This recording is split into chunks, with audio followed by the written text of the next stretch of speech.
You're watching the West Coast Logging Channel. Come on inside and get some logs, that is. Guys, a little look at all the logs we got here, and I'm halfway down the road here. See all them piles of logs there. There's Brian's dad scraping the road up a little bit. It's holding up pretty good today, but it goes all the way down. You can see right about where my finger's at back. That's unprocessed yet. We got this pile, a pile here, a whole bunch up the road there, and then all that stuff above the road. You can see that there that's cut. And then Tyson, well, that one big tree standing, Tyson's right on the other side of it, tripping stuff downhill. Reach everything I can with the loader, and then the rest of it they'll get with the line machine. Got a lot of logs in here to get rid of. So I'm walking down in here, gonna start grabbing everything off the bank that I can reach. Got a couple of culverts full of brush and stuff. I gotta clean them out on my way down. But I was talking to my good buddy Daniel Boone yesterday, Mr. Daniel Boone Logging Videos. You guys haven't checked out his channel, you need to, because he's got some really good logging stuff too. Also, he's just a super neat cat. I mean, just a really, really neat guy. Anyway, gosh dang it, where's my... Wow. Anyways, was talking to him, and he was asking me how my knee was doing and whatnot. So I was explaining to him that it sounded like maybe in February, it was finally gonna fix this replacement, the partial, do a full replacement or replace the partial that I'm having trouble with. I'm not sure exactly what's gonna happen. And he said, oh, I didn't realize that it was that bad. And so I decided maybe, I know there's some of you that I've talked to about it, but I don't know if I've really explained to everybody, really what's going on with my knee there. So I decided maybe I would take this time to do that. And I've been dealing with this since 2005, I think, is when 2005, 2006 is when the original injury happened. There's already quite a bit of damage to my knee from working the chokers and packing, rigging, and all that for all the years. But basically, if you think about it, and I've got pictures when they did the surgery. I gotta figure out somehow to maybe try to get them on a video. I gotta find them first. But anyways, if you think about it, your knee is kind of just about like that. And so there's no cartilage or anything in there at all. So each side of the lower part of my leg, the knee, where the bone has dug into it from the injury and from, sustained all the years of working the rigging, on each side there's a hole, about that big around. And in 2006, when they did the surgery, it was about 1/8 of an inch, maybe 1/4 of an inch deep. And so, that's been better than 10 years ago, so I'm sure it's a lot worse now. So that's basically what I'm dealing with. Like I say, it's straight bone to bone. So every time I take a step, it's damaging it more. Every time I try to jump or, anything like that. That's why, and you'll see me a lot of times, I don't even have to do anything. And I'll start limping, it swells up, fills full of water, gotta have it drained. That hurts like crazy. It feels, the second they're done draining it, it's just like, oh, thank God. if you ever had a really bad tooth, an infected tooth, something like that, you know what I'm talking about. The second they pull that infected tooth, it's like heaven. You know, all the pain is gone and all that. And so when they drain my knee, it's kind of the same, because basically when it fills up with fluid and, you know, is all swollen up and whatnot, that's where the pain is from, is because it is all swollen up. You've got a bunch of foreign fluids in your kneecap, knee bone, whatever you want to call it, in that area that's not supposed to be there. And then when they drain it out, you know, so here now they're taking all this foreign fluid, they're sucking it out through a needle, and I swear to God, it feels like they're sucking my kneecap right out with it. And oh yes, maybe not that bad. No, actually I do. It hurts bad enough that I'm like, oh my God. And they try to numb it up, but there's only so much they can do. But yeah, the second they're done draining it, I'm like, heck yeah. 18-year-old kid ready to go work the rigging again now. And then about 3 days later, I'm like, and it don't take much of nothing. I mean, it's kind of disheartening, saddening. I'm not sure the correct termination I want to use. You know, heck, I can, if I spend too much time grocery shopping with my wife, you know, on them hard concrete floors, if I'm in there a couple hours, I'm done for the weekend. It'll swell up and it hurts so bad. It's absolutely ridiculous. So anyways, yeah, I wanted to try to kind of explain that a little bit more, because like I say, Daniel was like, oh, I didn't realize that it was that bad. And it absolutely is that bad. Both knees are.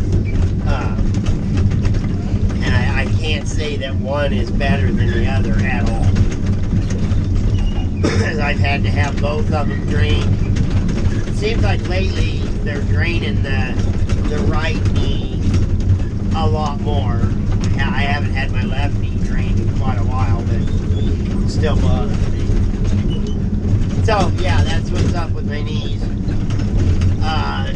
Truck should be back. Well, it'll be a little bit yet. They got kind of a late start, but finally getting enough colder weather to get this road shaped up and start getting some of these logs off of it. It's kind of crazy how many logs are back here, you know, and just the difference, you know, like I say, back home. And we've gotten caught on dirt a couple of times, but the difference is where they get a lot of colder weather, we get mostly all rain. So if we're on dirt, they're either gonna rock it, you know, so you can finish it, or you're gonna pull out and come back the next spring or summer, or as soon as it dries out. Where here, you know, they keep going. They just don't truck on it in hopes of the, you know, colder weather coming in and freezing the road out, just like it did. I mean, it's in really good shape today. Really good. So that's very, very helpful. God dang it, that stupid log. I know it was going to too. Jeez. Just keep pushing them away. Really, gotta be really careful. I mean, this road is so steep. There is nowhere to put anything. So where we are putting it, you know, is on the downhill side, because it's so steep on the upper hillside that they won't stay. We got to be careful not to knock them, down them like that. I got a big old thing.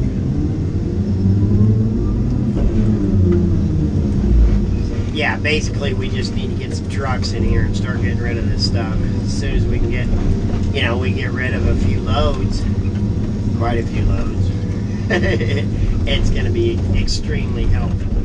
We'll have more spots to put stuff. Scott can finish processing. I think the last I heard was this stuff that's back here, he's just going to start at the back and work it up so he's spitting it right into the road and then just work his way out. And then I can come in and start loading, or whoever. It sound the other day Brian was saying it sounds like it's probably going to go back on the Escaline here fairly soon, but I'm not sure. So anyways, as soon as I get down on our line road for our chemicals, I think.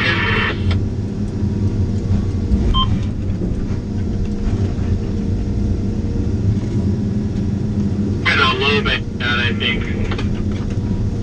Low bank and high bank. Yeah, I think they're gonna high bank the main road and low bank the road. They're high banking and low banking. Anyways, I get down here a little bit farther, get a little closer to the cutter, which he's already said that he would put the camera on, see if I can't get the camera on him and get some pretty good cutting videos. Plus, he just bought a hopped up hot rod. Rancher that was thrilled to death when he found out that his state was the only state in the Bible. Yeah, it's when Noah looked out at Arkansas.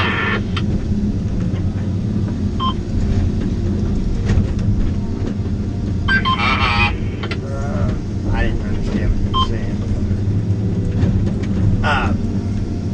Yeah, shut it down after that one. What a nasty mess. I'm gonna have to just set some of this stuff in the road and then swing it back into a pile. Anyways, Tyson just bought himself a 2015 Camaro. It looks sick. It looks like a beast. Black.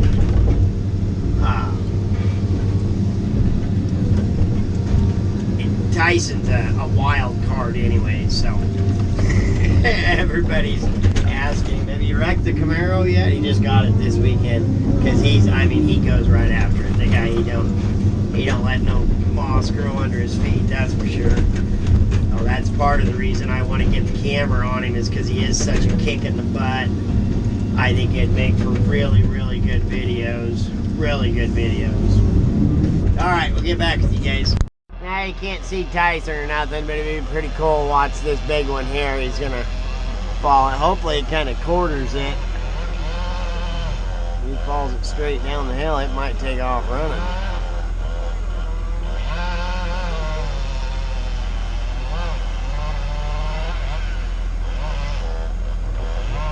I had some cobby stuff.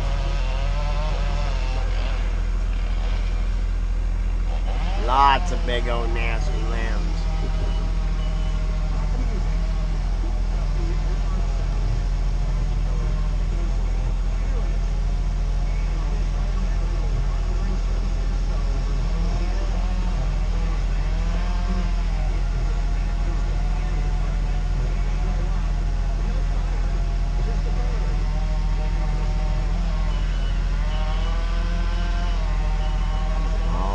Coming around on the back cut.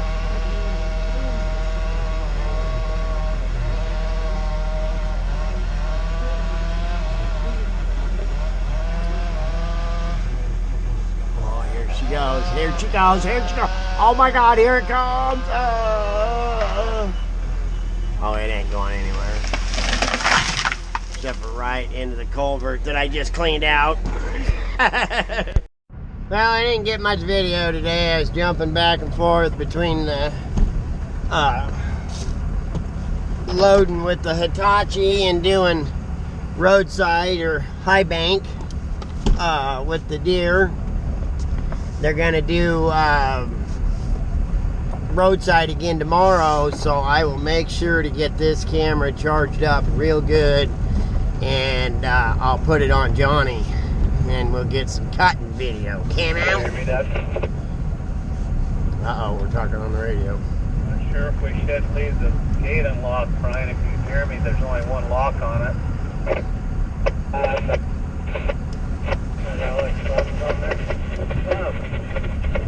Do you normally unplug the computer and boot it up? Or the ice fit?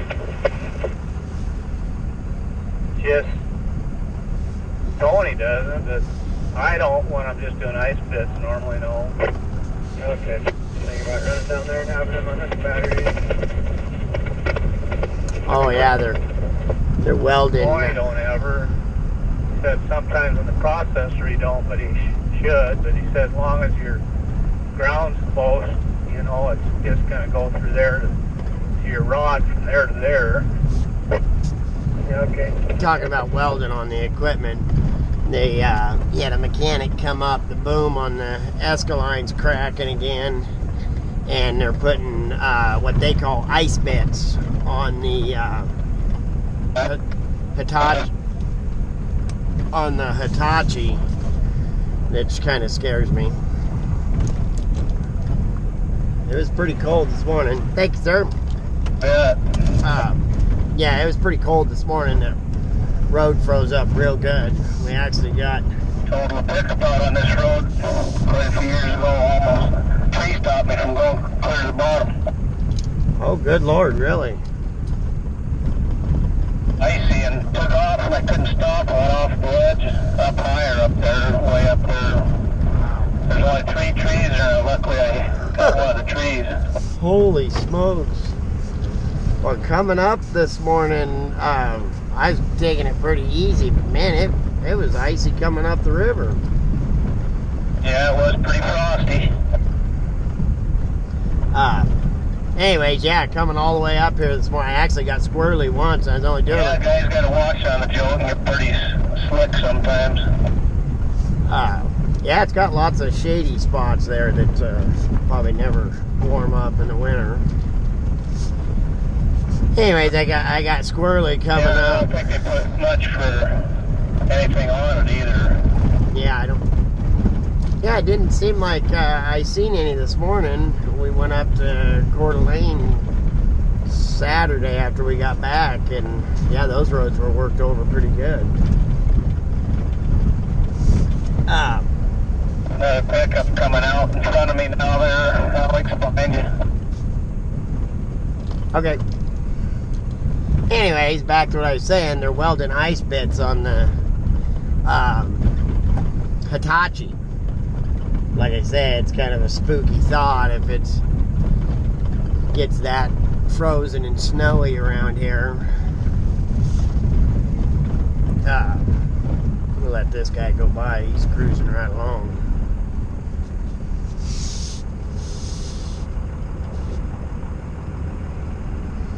Holy smokes, just going down this road it beat the heck out of Jiminy Crickets. And they think I drive fast. It's kind of dark in this pickup, ain't it? I was gonna do a story time, but I'm afraid you guys can't see me, so. And it's way too cold to leave the windows down so you can see me. Anyways, yeah, it's starting to cool off. We should be able to get that road loaded out here. There's a lot of logs. And then we still got quite a bit to skid with the Escaline, plus there's quite a bit of catlogging left, so yeah, they'll be up here a little while. Oh my Lord. The river's freezing over. That's how cold it is. Jeez! River, creek, whatever you call it. Pretty good sized creek. It's cold here. I might be regretting this. Alright, like I was saying, I was going to do a story time, but it's pretty slickery right here. I think it's too dark for y'all to see me. So we'll have to do that tomorrow while I'm loading, maybe. Stay safe. Get logged, friends. Stop in here and get some better video. It's all wrapped up in plastic and you can't see anything now, but I guess that's a logger's memorial. It's pretty neat. Like I say, I didn't get to see any of it because it's all wrapped up in plastic, but I really like the idea of them doing that for the fallen loggers. As soon as they unwrap the plastic off of it, I'm assuming, during the summer months, I will try to get some video of it. Oh, wow. Look how much that's frozen. I didn't realize it was getting that cold. Wow, that whole corner of that is iced up. I didn't realize it'd been that cold up here, but it definitely has. Oh boy. Wow. Yeah, it was pretty slick on the way up the river this morning. Yeah, I don't know if that's you'll be able to see that through the window or not, but that road is iced over. Gonna be a slow go coming home and a slow go coming back up tomorrow, that's for sure. Uh-oh, that's that pickup that just passed me. Now they're coming back. They must have spun a cookie here on the corner and had to... Wow, I don't think it was this nasty this morning when I came up.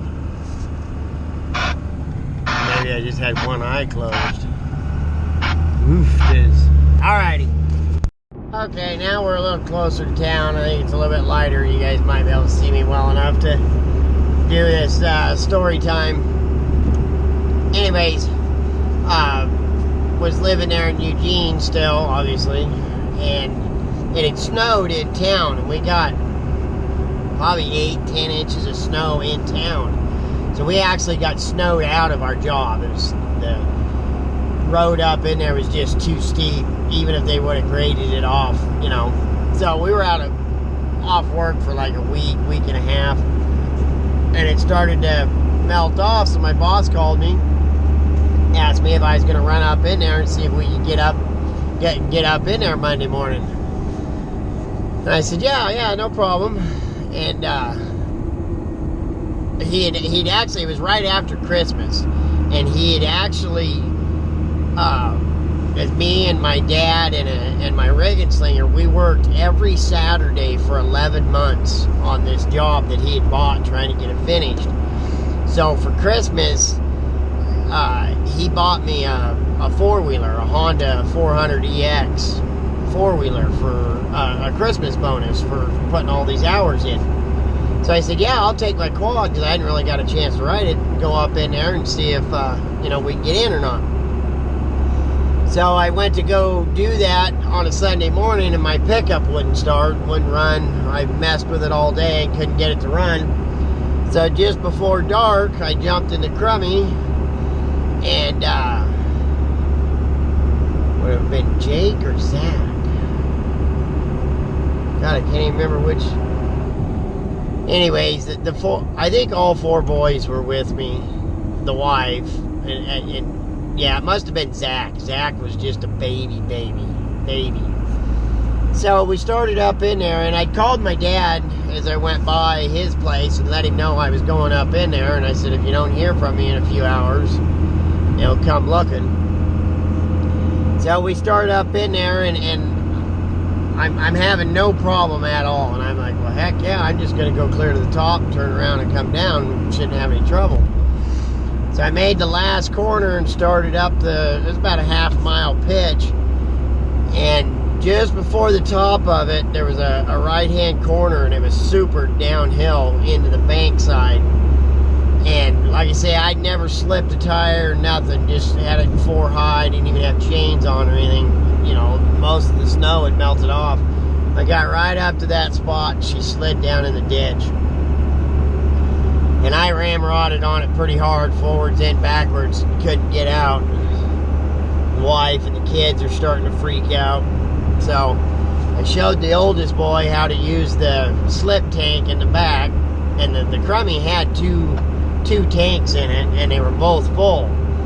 And so I left the Crummy running, and I said, you guys get down, to a quarter tank, switch over to the other tank. And I showed him how to use that slip tank so he could refill. I said, there's 110 gallons of fuel in there. It'll keep this pickup running for a couple of days. At least you guys will be warm. It was about an 8-mile track down off of here. And there was absolutely no houses till the very, very bottom. And we were pretty remote, so I wasn't even sure if, that a cell phone would get out there. We were just hoping that somebody had a landline. Now, mind you, I'd been working the rig, and I maybe run equipment every once in a while, but not very often, so I was in pretty good shape. So I started down off of this hill, and I got down in there, and I got to the first house, nobody answered. Got to the second house, nobody had answered. Finally, a car passes me, and I wave him down, and the guy's like, shoot, there ain't anybody up here who's got a landline. And he had like a little Geo Metro, and he says, the only spot you can get cell service is up here around the corner on the same road I was stuck on. I said, I don't know if I can get up in there. Now I'm starting to panic. So he takes me up in there, and we can't get out on the cell phone. He runs me back down to the bottom of the hill and lets me out on the pavement. And it was about the same distance either way, away from town or towards town for the first house. So I started headed for town. And a cop actually come by and stopped. And so he turned around and took me back up a little ways up the pavement. And I got cell service, and I called my dad. And I was like, Dad, I wrecked the Crummy. And he's like, oh, shoot, is everything all right? And I said, well, Jen and the boys are still in the pickup. I got to get back up in there and get them. And he's like, all right, well, I'll gather the troops, and we'll head that way. And I said, well, I'm going to get this cop to drop me off at the bottom of the hill, and I'm going to start walking back up in there. I'll get Jen and the boys and start heading down, because nobody else had a pickup that was, capable of getting up in there. Dad had a 4-wheel drive pickup that was just a half-ton, street tires on it or whatnot. Well, he only lived about 45 minutes from the job. And this cop dropped me off at the bottom of this hill, and like I say, it was about 8 miles up in there. And I made it back up in there and got Jan and the boys. We wrapped Zach up in all the coats and shirts I had, and we started back down off of that hill. And we got down to the 2 mile before they got to us. The boys, they're freaking out because, I'm hot-footing it. I'm worried about, the boys being out in the cold. So I'm like, you guys got to pick up the pace. We got to get down off of this mountain. The whole time, I'm scared to death I'm going to get fired. I'm just freaking out. Oh, no, because it was a newer Crummy and everything. So I get back to town. It's like 11 o'clock at night, and I start calling people. I can't get nobody to answer the phone, so I'm leaving messages. We're not working tomorrow. I call the boss. I'm like, Tim, you need to call me. I wrecked the Crummy, blah, blah, blah, blah. So he calls me next morning, wakes me up. And like I say, I'd been working the rigging for 15, 16 years, and my legs have never been so sore in my whole life. Hot-footing it downhill, trying to go at a high clip, but not, fall over yourself or whatever. And I had the car seat with me and kept Jan and the boys in front of me. We didn't have any flashlights or anything, but at least that way, I could keep them in the tire tracks. And so I go out to the office, and I walk in. The first thing I say, I'm like, if you're going to fire me, just do it now. I'm freaking out. He's like, why would I fire you? I'm like, because I wrecked the Crummy. And he's like, well, was you screwing off? I go, no, but I was supposed to go up in there in my quad. And he goes, well, why didn't you? And I go, well, because my pickup was broke down, and I didn't want to put my quad in the back of the Crummy and have somebody see it and think I was out jerking around. And he said, that's exactly why I'm not going to fire you. Because I know you weren't up there jerking around. So we went up in there with a log truck, a tow truck, and 2 4-wheel drive pickups. As soon as we pulled up, the boss goes, nobody had made it up this hill. That's super because, you know, that nasty old wet Oregon snow. So we hung a couple of blocks and some rigging, and it took the log truck and both of them four-wheel drive pickups to suck me back up on the road. And then we had enough line that the log truck started backing back up the hill so I could back down and get to a spot where it wasn't super and get unhooked. So, the moral to today's story time is, don't be screwing around up in the mountains with your wife and kids in the boss's pickup because you never know what's going to happen. Stay safe, friends. Get logs.